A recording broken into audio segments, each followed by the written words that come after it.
Hello everyone, welcome back to Web Academy. आज का जो हमारा लेक्चर होगा मौर्यन एम्पायर के ऊपर, ये हमारा सेकंड लास्ट लेक्चर होगा और इसके बाद हमारा एक लास्ट लेक्चर जो है मौर्यन एम्पायर के ऊपर आ सकता है। ठीक है, जिसमें हम आर्ट एंड कल्चर को डिस्कस करेंगे। तो बेसिकली आज हमारा क्या डिस्कस होने वाला है, तो आज हम इकोनॉमी को देखेंगे। ठीक है, फिर उसके बाद हमें रिलीजन को देखना है और स्प्रेड ऑफ रिलीजन को हमें देखना है और साथ ही साथ हम मौर्यन एम्पायर के डिसइंटीग्रेशन के बारे में कवर कर लेंगे। ठीक है, तो बाकी हमारा हो चुका है, ये टॉपिक हमारा हो चुका है। फिर उसके बाद इसमें हमारा जो है ना, हमारा बस आर्किटेक्चर, स्कल्पचर और आर्ट बचा है। तो ये नेक्स्ट लेक्चर इसके ऊपर एक आएगा। और शुंगाज एंड कानवास जो है ना, अभी देखो शुंगाज एंड कानवास, कानवास का तो मतलब इतिहास कुछ है ही नहीं। ठीक है, तो यहाँ पे ज्यादा कुछ हमें डिस्कस करना है नहीं, इसके ऊपर क्वेश्चन भी नहीं आएगा। और मतलब यहाँ पे कुछ है ही नहीं। ठीक है, यहाँ पे क्वेश्चन एक भी नहीं आया अब तक और आएगा भी नहीं, क्योंकि यहाँ पे पॉलिटिकल हिस्ट्री सिर्फ इनकी है, वो भी 50 साल की। तो यहाँ पे कुछ सवाल बनता है नहीं। और जो शुंगाज है ना, इनकी पॉलिटिकल हिस्ट्री इतनी इंपॉर्टेंट नहीं है हमारे लिए। मतलब ठीक है, उन्होंने जो किया था, मतलब जो इन्वेजन था, फॉरेन इन्वेजन, एक्सटर्नल इन्वेजन को सक्सेसफुली यहाँ पे पुष्यमित्रा ने मतलब एक तरीके से रेजिस्ट किया था। लेकिन पॉलिटिकल हिस्ट्री को ऊपर फिर से क्वेश्चन आने के चांसेस कम है। तो चुंगास जो है ना, मोर इम्पोर्टेंट जो है ना, वो आर्ट एंड आर्किटेक्चर के पॉइंट ऑफ व्यू से है। जैसे कि एक क्वेश्चन भी आया है इसके ऊपर चुंगास के बारे में, कि जैसे कि ऐसा माना जाता है कि शुंगास जो थे वो एंटी बुद्धिस्ट थे। तो इसके ऊपर क्वेश्चन आ चुका है, तो ये हमारा आर्ट एंड कल्चर में हो जाएगा। ठीक है, कवर। तो शुंगास का मेजॉरिटी ऑफ द पोर्शन जो आर्ट एंड कल्चर में हो जाएगा। और बाकी ये जो दो टॉपिक्स है ना, आपको नोट्स में डिटेल में मिल जाएंगे हमारे। ठीक है, तो वीडियोज में मैं इसके बारे में डिस्कस नहीं करूंगा, मतलब पॉलिटिकल हिस्ट्री इनकी डिस्कस नहीं करूंगा। इनका आर्ट एंड आर्किटेक्चर वाला जो पोर्शन है वो हमारा नेक्स्ट लेक्चर में हो जाएगा, मतलब जब हम आर्ट एंड आर्किटेक्चर को डिस्कस करेंगे। ठीक है, तो अभी देखो हमारा क्या बचा है। अभी अभी बचा है हमारा बस इकोनॉमी के बारे में, रिलीजन के बारे में, स्प्रेड ऑफ रिलीजन, और लिटरेचर तो हमारा हो चुका है, डिसइंटीग्रेशन ऑफ एम्पायर। तो यही आज हम आज के लेक्चर में जो है डिस्कस करने वाले हैं। ठीक है, तो सबसे पहले देखते हैं इकोनॉमी के बारे में। अभी देखो यहाँ पे थोड़ा चीज़ों को जो है आपको क्लियर करना होगा कि इकोनॉमी में जो है ना, अभी जब इकोनॉमी की बात आ रही है तो यहाँ पे सबसे पहले इंपॉर्टेंट चीज आती है, वो एग्रीकल्चर आ जाता है। ठीक है, आप मॉडर्न साइंस में डिस्कस करो या फिर एंशियंट एरा में भी अगर आप डिस्कस करो, तो एग्रीकल्चर वाज मेन ऑक्यूपेशन। ठीक है, और ये बैकबोन था किसी भी इकोनॉमी का, ये बैकबोन होता है एग्रीकल्चर हमेशा। तो एग्रीकल्चर जो था ना, वो मेन ऑक्यूपेशन था इवन ड्यूरिंग मॉडर्न पीरियड। ठीक है, और जो विलेज में रहने वाले लोग जो थे ना, वो एग्रीकल्चर को परफॉर्म करते थे। फिर जो टाउन्स और जो अर्बन एरियाज में लोग रहते थे, वो ज्यादातर क्या करते थे, वो स्किल्स वाले काम करते, जैसे कि सेकेंडरी एक्टिविटीज और टर्शियरी एक्टिविटीज। तो जो जो स्टेट था, मतलब जो राजा वगैरह जो था, वो लोगों की मदद करता था। किस लिए, तो जो ज्यादा से ज्यादा एरिया है, ताकि वो कल्टीवेशन के अंदर आ सके बाय क्लीनिंग द फॉरेस्ट। ठीक है, और कुछ ऐसे फॉरेस्ट थे जो कि लॉ लॉ से प्रोटेक्ट थे, जो कि थे लॉ से प्रोटेक्टेड। फिर यहाँ पे आपको अलग अलग तरह के क्रॉप देखने को मिलेंगे, जैसे कि राइस वगैरह हो गया, कोर्स ग्रेन हो गया, सेसमे हो गया, फिर पेपर हो गया, saffron, pulse, wheat, linseed, mustard. तो ये अलग अलग तरह के क्रॉप जो आप देख सकते हो कि वो लोग लेते थे। इवन शुगर केन की भी अच्छी खासी ग्रोथ, वो मतलब एक तरीके से शुगर केन की अच्छी खासी फसल वो लेते थे। कुछ स्टेट ओन्ड एग्रीकल्चर फार्म हुआ करते थे, कैटल फार्म हुआ करते थे, डेयरी फार्म, मतलब जो स्टेट ओन थे, जो स्टेट ओन थे। जैसे कि अभी हमने यहाँ पे डिस्कस किया कि कुछ सर्टेन टाइप्स ऑफ फॉरेस्ट जो थे वो प्रोटेक्टेड बाय लॉ थे। तो ये इस कैटेगरी में आएगा, मतलब जो स्टेट ओन जो एग्रीकल्चर फार्म्स थे, जो फॉरेस्ट थे, जो कैटल फार्म्स थे, ये इस कैटेगरी में आएंगे। मतलब कुछ ऐसे, जैसे कि आज होता है ना, आज जैसे रेलवे जो है वो नेशनलाइज है, बैंक्स कुछ नेशनलाइज है, तो वो पर्टिकुलरली जैसे डिफेंस सेक्टर वो नेशनलाइज है, तो वो सेंट्रल गवर्नमेंट या फिर मतलब गवर्नमेंट के अंडर आएगा। तो उसी तरह से जो इकोनॉमी जो थी मॉडर्न टाइम पे, उसमें कुछ ऐसे जो खेत थे, कुछ एग्रीकल्चर लैंड्स थे, वो पर्टिकुलरली राजा के अंदर आते थे। और वहां से जो है, मतलब जो भी वहां से इनकम वगैरह जनरेट होती थी, वो रॉयल हाउसेस की मेंटेनेंस वगैरह के लिए वो यूज करता जाता था। अभी इरिगेशन के लिए क्या सिस्टम था, ऐसा माना जाता है कि जो मौर्यन जो राजा थे, उन्होंने इरिगेशन के लिए काफी कुछ काम किया, और इसके ऊपर इरिगेशन के लिए वो टैक्स भी लेते थे लोगों से। तो वाटर रिजर्वायर्स आपको ज्यादातर बनाए हुए वो देखने को मिलेंगे, वाटर रिजर्वायर एंड डैम्स। अभी इसका सबसे बढ़िया एग्जांपल है ना, वो है आपका जो सुदर्शन लेक है। ठीक है, जो कि आपके गिरनार में, काठियावाड़ गुजरात में। यहाँ पे ये चंद्रगुप्ता का जो गवर्नर था, पुष्य गुप्ता, यहाँ पे इस रीजन में, गुजरात वाले रीजन में, वेस्टर्न रीजन में, उसने बनवाया था। ठीक है, और ये आपको कहाँ पे मिलेगा देखने को, मतलब इसका एविडेंस है। तो जूनागढ़ जो इंस्क्रिप्शन है, रुद्रदमन ने बनवाया था। आपको पता है रुद्रदमन कौन है? तो रुद्रदमन जो है, आपको पता है कि ये एक शाका रूलर था। ठीक है, तो इसने जो है जूनागढ़ इंस्क्रिप्शन जो है वहाँ पे बिल्ड किया है, और उसमें उसने क्लियरली मेंशन किया कि ये जो यहाँ पे सुदर्शन लेकर ये किसने बनाया है, चंद्रगुप्ता के टाइम पे बनाया है, पुष्य गुप्ता ने। ठीक है, तो मतलब इरिगेशन के लिए काफी अच्छी जो प्रोविजंस वगैरह थी, या फिर जो सुविधाएं थी, वो मॉडर्न टाइम पे आपको देखने को मिलेगी। स्कंदगुप्ता का जो इंस्क्रिप्शन है गुप्ता पीरियड टाइम में, वहाँ पे भी आपको 800 साल बाद देखने को मिलेगा कि यहाँ पे जो डैम है, इसकी रिपेयरिंग वगैरह हो रही है। ठीक है, फिर स्पेशल मेजर्स वगैरह लिए गए थे जिससे कि इकोनॉमी को प्रमोट किया जा सके, ठीक है। फिर मेगास्थनीज जो है ना, यहाँ पे आपको देखने को मिलेगा कि यहाँ पे इसने लोगों की जो स्किल्स है ना, सेकेंडरी एक्टिविटीज में जो लोग इन्वॉल्व थे, जैसे मेटल क्राफ्ट, मतलब मेटल वर्कर हो गए, ठीक है, फिर सेल वर्कर हो गए, तो इनके स्किल्स की काफी तारीफ वगैरह आपको मेगास्थनीज ने की है, ये ऐसा देखने को मिलेगा। और जो पैलेसेस वगैरह बनाए थे ना, वो भी काफी बढ़िया थे। और उसकी भी सिटी एडमिनिस्ट्रेशन के बारे में काफी ज्यादा, जो मेगास्थनीज और जो पैलेस है उसके बारे में हमें ज्यादातर जो इन्फॉर्मेशन है ना, वो मेगास्थनीज के सोर्स से ही मिलती है, ठीक है। तो जो स्किल था लोगों का, वो एक्स्ट्रा ऑर्डिनरी था, ऐसा इसका कहना है, किसका, मेगास्थनीज का। तो एग्रीकल्चर मतलब प्राइमरी एक्टिविटीज में लोग इन्वॉल्व थे, इरिगेशन के लिए स्टेट ने अच्छी खासी जो है वो सुविधाएं करके रखी थी, और सेकेंडरी एक्टिविटीज में भी लोग काफी माहिर थे, ऐसा यहाँ से आप बोल सकते हो। फिर फॉरेन ट्रेड वगैरह में देखो अभी क्या है, तो फॉरेन ट्रेड जो था ना, वो काफी प्रॉस्परस था। क्यों? क्योंकि हमने क्या किया था, हमने मतलब कि चंद्रगुप्त मौर्य ने यहाँ पे जो है थोड़ा समझदारी दिखा के, ये वाला जो एरिया है हमारा, ठीक है, ये पूरा एरिया, इसको सिक्योर कर लिया था। मतलब यहाँ पे पीस थी, स्टेबिलिटी थी, अभी यहाँ से इन्वेजन कोई हुआ नहीं। मतलब कि यहाँ से आप वेस्टर्न वर्ल्ड के साथ आसानी से जो है वो क्या कर सकते थे, ट्रेड वगैरह कर सकते थे। तो मेन आइटम कौन से थे ट्रेड के, तो इंडिगो, ठीक है, फिर उसके बाद मेडिसिनल सब्सटेंसेस थी, कुछ कॉटन, सिल्क वगैरह, तो इसमें इंडिया हमेशा अग्रसर रहा है, ठीक है, कॉटन में। फिर फॉरेन ट्रेड जो है वो बाय लैंड एंड बाय सी दोनों से होता था, ठीक है। फिर स्पेशल अरेंजमेंट किए गए थे for facilitation of trade, like security of trade routes, provisions of warehouses, godowns and other means of transport. तो जहाँ से मतलब जो अभी देखो, थोड़ा मैं समझाता हूँ आपको। अभी सपोज की, वेट, ये यहाँ पे ले लेते हैं, ठीक है। अभी आपको पता है कि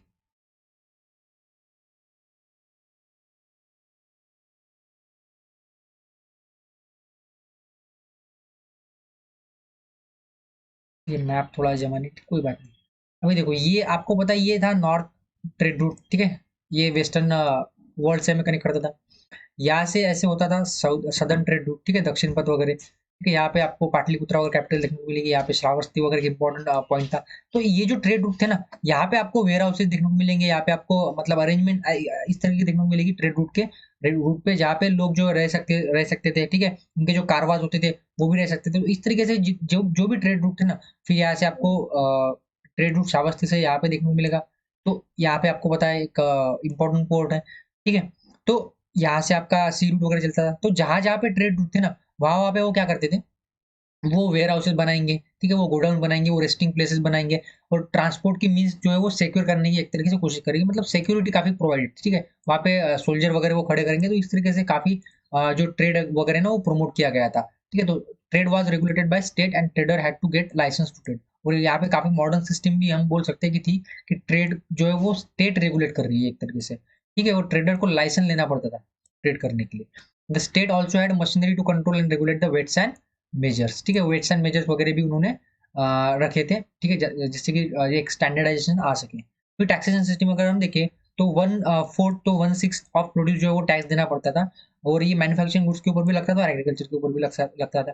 फिर टोल टैक्स भी आपको देखने को मिलेगा यहाँ पे, ठीक है।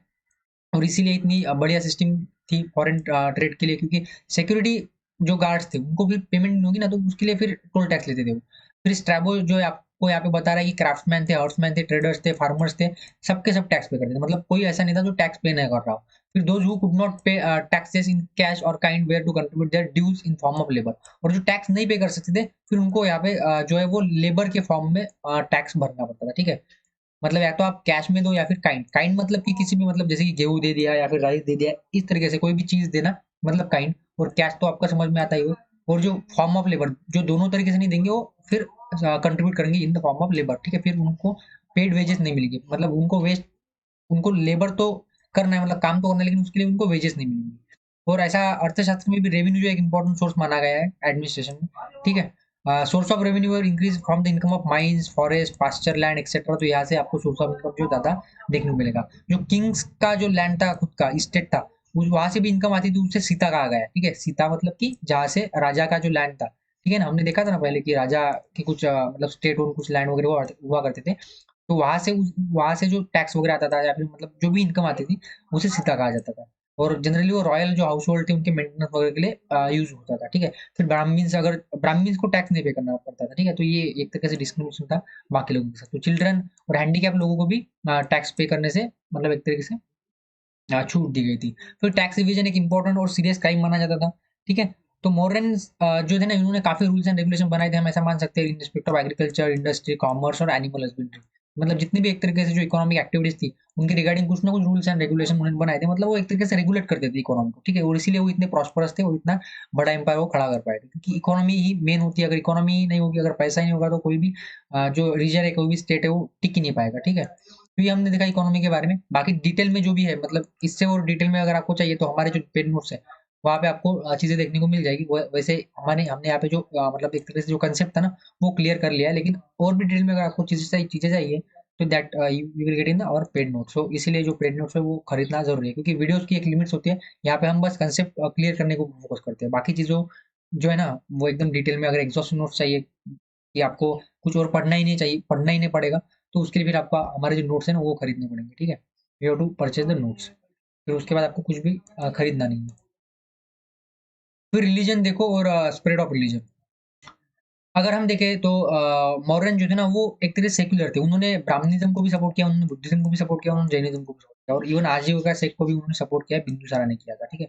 आजीविका सेक्ट को सपोर्टेड बाय बिंदुसारा। अभी जैसे कि हमने लास्ट लेक्चर देखे कुछ जिसमें चंद्रगुप्त के बारे में डिस्कस किया था, तो वहाँ पे हम जैनिज्म डिस्कस कर चुके हैं। बिंदुसारा को जब हमने देखा था, वहाँ पे आजीविका सेक्ट को हम डिस्कस कर चुके हैं। मतलब कि जब हमने चंद्रगुप्त को डिस्कस किया, तो हम जैनिज्म को कवर कर चुके हैं, और बिंदुसारा के वक्त हमने आजीविका को कवर कर लिया था। तो आज हमें क्या देखना है इस लेक्चर में, हमने अशोका का क्या रिलेशन था बुद्धिज्म के साथ। क्या सच में अशोका ने बुद्धिज्म को अपनाया था बस, या फिर वो प्रमोटर था बुद्धिज्म का? तो क्या थ्योरी है, क्या डिबेट्स है, यहाँ पे थोड़ा हमें मतलब डिटेल में जाना है। बाकी डिटेल में अगर आपको चाहिए, तो फिर से वही नोट्स आपको खरीदने पड़ेंगे, क्योंकि वहाँ पे फिर बुद्धिज्म को अपनाने के पहले अशोक किस तरह का था, फिर बुद्धिज्म के बाद उसके ऊपर क्या इन्फ्लुएंस हुआ, वो सारी चीजें आपको यहाँ पे डिटेल में नोट्स में मिल जाएंगी हमारे। बुद्धिस्ट जो लीजेंड्स है ना, बुद्धिस्ट लीजेंड्स का ऐसा मानना है कि अशोका जो था ना, उसने बुद्धिज्म को अपना लिया था। लेकिन यहाँ पे कंट्रोवर्सी है, कुछ स्टूडेंट्स ऐसा मानते हैं कि नहीं, अशोका ने बुद्धिज्म को अपनाया नहीं था, बस वो फॉलोअर था बुद्धिज्म का, ठीक है। ठीक है, उसने अपना मतलब एक तरीके से, अभी देखो इसमें डिफरेंस तो कुछ है ही नहीं। मतलब अगर आप किसी रिलीजन के फॉलोअर हो, मतलब आप उस रिलीजन को अपना रहे हो, ठीक है। तो देखते हैं अभी, इसमें तो कोई डाउट नहीं है कि बुद्धिज्म का वो फॉलोअर था। क्यों? क्योंकि रॉक वन जो है, माइनर रॉक उसमें उसने खुद ये कबूल किया है कि वो उपासक है। उपासक मतलब एक ले फॉलोअर हो गया। और जो फिर जो शाक्य मुनि वगैरह बन जाते हैं, वो अलग बात है, ठीक है। माइनर रॉकेटिक वन में भी उसने खुद कहा है कि जब तक वो उपासक था, ठीक है, तब तक उसमें ज्यादा कुछ प्रोग्रेस हुई नहीं, चेंजेस हुए नहीं। लेकिन जब वो संघा में गया, अभी संघा में जाने का मतलब क्या है, कि क्या उसने पूरा धर्म जो है परिवर्तन कर लिया था, या फिर बस वो मतलब कभी कभी जाता था, तो ये यहाँ पे क्लियर नहीं है। लेकिन ऐसा माना गया है कि मतलब उसने खुद कहा है कि जब वो संघा में गया, तो उसके बाद काफी चेंजेस उसमें आए हैं, ठीक है। और माइनर रॉकेटिक थ्री में भी वो खुद को उपासक यहाँ पे बता रहा है। मतलब इसमें कोई डाउट ही नहीं है कि वो बुद्धा और बुद्धि संघा वगैरह में मानता था, या फिर बुद्धिस्ट फिलोसफी में मानता था। और हमें तो पता ही है कि पूरी दुनिया में बुद्धिज्म को फैलाने का काम इसी ने किया है, ठीक है, अशोका ने। तो यहाँ पे थोड़ी कंट्रोवर्सी है कि क्या उसने बुद्धिज्म को अपनाया था, या फिर सिर्फ वो एक फॉलोअर था, ले फॉलोअर था। तो वो तो कंट्रोवर्सी है, उसमें हमें हमें मतलब जाना ही नहीं है, और हमें इतना पता ही नहीं है। बस जितना पता है हमने उतना बताने की आपको कोशिश की है। और बाकी जो चीजें है, वो तो हम आप पढ़ सकते हो वीडियोस को देखने के बाद, या फिर अगर आप नोट्स परचेज करो, तो वहाँ पे तो आपको डिटेल में चीजें मिल जाएगी। फिर अशोका जो है ना, इसने किस तरह से रिलीजन को स्प्रेड किया था, तो उसने एक नई कैटेगरी बनाई थी ऑफिसर्स की, जिसने धम्म महात्मा कहा गया था, ठीक है। उनका काम क्या था? उनका काम था Ashoka task with the propagation of Dhamma, ठीक है। यहाँ पे मैंने मेंशन नहीं किया, लेकिन प्रोपोगेशन ऑफ धम्म यहाँ पे शायद मिस्टेक हो गई। अशोका ने क्या किया, मिशन भेजे जिसमें उसका खुद का बेटा और खुद की जो बेटी थी, उसको उसने श्रीलंका भेजा धम्म के प्रसार प्रचार के लिए, ठीक है। फिर अशोका ने मेनी बुद्धिस्ट मिशन भेजे वेस्ट एशिया में, ग्रीस में, और साउथ ईस्ट एशिया में। और ऐसा इसका खुद का कहना है कि इसने काफी मोनास्ट्रीज और स्कूल बनवाए हैं in the western world also and in India also, ठीक है। और इसने ऐसा क्लेम किया है कि जो वेस्ट एशिया, ग्रीस और साउथ ईस्ट एशिया है ना, यहाँ पे इसकी बुद्धिस्ट मिशन जो सक्सेसफुल रहे। लेकिन इसके ऊपर काफी ज्यादा कंट्रोवर्सी है कि क्या सच में इतने दूर तक जो है बुद्धिज्म को उसने फैलाया था, क्योंकि आपको पता है वहाँ पे अभी आपको कोई बुद्धिस्ट ट्रेसेस वगैरह देखने को नहीं मिलेंगे।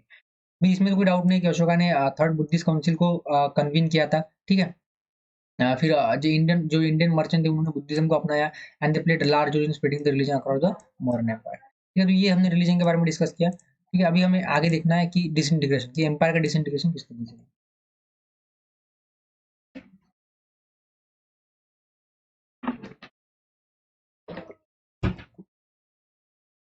अभी देखो, सबसे पहला कारण जो बताया जाता है, वो ये बताया जाता है कि जो अशोका था, इसके बाद जो भी सक्सेसर आए इसके, वो वीक थे, और एम्पायर जो है वो बढ़ गया, ठीक है। एम्पायर क्या हुआ, पार्टीशन हो गया, और ये सबसे मेन रीजन है, ऐसा माना जाता है एम्पायर के डिसइंटीग्रेशन में, ठीक है। उसके बाद जो इमीडिएट जो कॉज ऑफ सक्सेशन, मतलब कॉज ऑफ पार्टीशन, मतलब जो पार्टीशन जो हुआ था, इमीडिएट कॉज जो है वो पार्टीशन माना जाता है एम्पायर को दो पार्ट में डिवाइड कर दिया गया था। एक था ईस्टर्न पार्ट अंडर दशारथ और दूसरा था वेस्टर्न पार्ट अंडर कुंदाला। ये इसके दो बेटे थे, मतलब इसके जो सक्सेसर थे उनमें। तो had the partition not taken place, the Greek invasion of the northwest could have been held back for a while and giving Mauryaas a chance to reestablish some degree of their previous power. अभी देखो हुआ क्या था, जब अशोका जो था, अशोका की death हो गई, ठीक है। उसके बाद जो उसका एम्पायर था, ठीक है, उसका जो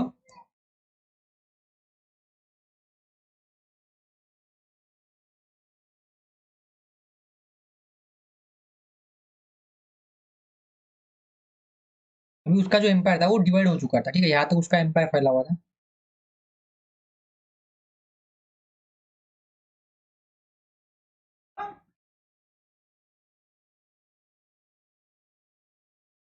ये था अशोकन एम्पायर।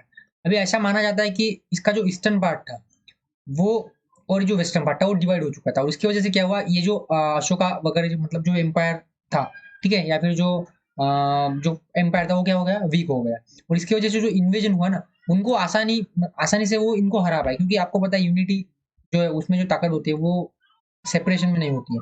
तो इतना इजी हो गया इनको हराने के लिए कि वैसे भी जो रूलर्स थे वो इतने पावरफुल नहीं थे, और पार्टीशन के बाद जो है वो एम्पायर एक तरीके से टूट गया, बिखर गया। और इसी वजह से जो है वो बाद में फिर आपको पता है कि जो इनका जो गवर्नर था, ठीक है, इनका जो कमांडर था पुष्यमित्रा, ठीक है, उसने फिर शुंगा डायनेस्टी को जो है वो इस्टेब्लिश करता है और मौर्यन डायनेस्टी को टॉपल कर देता है, ठीक है। तो पार्टीशन ऑफ एम्पायर जो है उसने क्या किया, वेरियस जो सर्विसेज वगैरह थी उसको भी डिस्टर्ब कर दिया, एडमिनिस्ट्रेटिव सिस्टम जो पूरी तरह से कोलैप्स हो चुका था, इकोनॉमी जो है पूरी तरीके से कोलैप्स हो चुकी थी। तो इस वजह से जो है आपको यहाँ पे देखने को मिलेगा कि एम्पायर जो है एक तरीके से डिक्लाइन हुआ, और उसमें एक सबसे मेन इंपॉर्टेंट कॉज जो था वो था weak successor and partition of empire. अभी देखो कोई एक कॉज जो है वो हो ही नहीं सकता। कोई भी एम्पायर अगर डाउनफॉल अगर हो रहा है किसी भी एम्पायर का, तो उसके लिए कोई एक रीजन नहीं हो सकता। अमालगेशन ऑफ रीजन हम बोल सकते हैं, ठीक है। देखिए एक से ज्यादा रीजन जो है वो होते हैं, तो इसमें से एक रीजन था ये, और ये सबसे मेन रीजन था ऐसा भी माना जाता है। फिर उसके बाद कुछ स्टूडेंट्स कहते हैं कि ब्राह्मणी का रिवॉल्यूशन हुआ था। अभी ये तो टोटली मतलब एक तरीके से गलत है, ऐसा हम बोल सकते हैं। क्यों बोल सकते हैं, देखो यहाँ पे हरप्रसाद जो शास्त्री है, इसने ऐसा कहा था कि पुष्यमित्र शुंग जो था ना, उसने क्यों कब किया था, क्यों किया था, ठीक है, इसको क्यों बोला जाता है, ठीक है, उसने क्यों किया था, क्योंकि ब्राह्मणी का रिवॉल्यूशन हुआ था। जो पुष्यमित्र था वो था एक तरीके से ब्राह्मणिज्म को सपोर्ट करने वाला।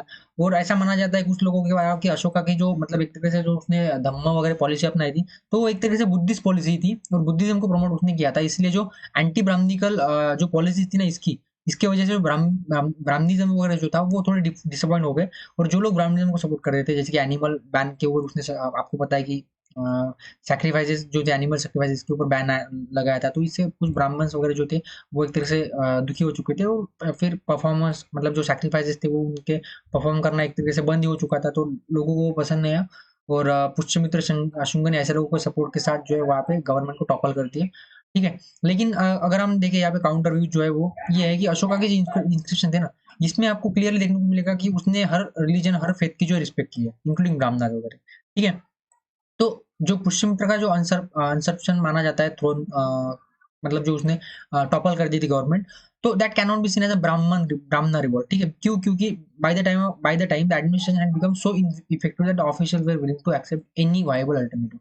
क्योंकि एक तरीके से क्या हुआ था, पार्टीशन हुआ था, और पार्टीशन के बाद काफी इन्वेजन हो रहा था, तो जो एडमिनिस्ट्रेशन था ना वो कोलैप्स हो चुका था, और इसीलिए लोग किसी भी वायबल अल्टरनेटिव जो है ना, मतलब जो अच्छा राजा होगा मतलब बन सकता है, जिसके पास अच्छी एक तरीके से एबिलिटीज होंगी, ठीक है, लीडर लीडर बनने की, तो वो उसको एक्सेप्ट कर लेंगे। तो पुष्यमित्र जो शुंग है उसमें वो एबिलिटीज थी, और उसने गवर्नमेंट को टॉपल कर दिया। और जाहिर सी बात है फिर वहां से आपको देखने को मिलेगा कि शुंगा डायनेस्टी स्टार्ट हो जाती है। तो ये ब्राह्मणी का रिवॉल्यूशन बोलना एक तरीके से गलत हो जाएगा। फिर डिक्लाइन ऑफ इकोनॉमी, अभी इसके ऊपर आपको स्पेशली क्वेश्चन आ सकता है, स्पेशल ब्राह्मणी रिवॉल्यूशन क्या रिस्पॉन्सिबल रहा है यहाँ पे मॉडर्न डायनेस्टी के फॉल के लिए। तो आप इसके ऊपर अभी थोड़ा इलेबोरेटिव जो है करके आंसर दे सकते हो। फिर decline of economy, economy decline एक इंपॉर्टेंट रीजन था, ये डीडी कौशल का कहना है, ठीक है।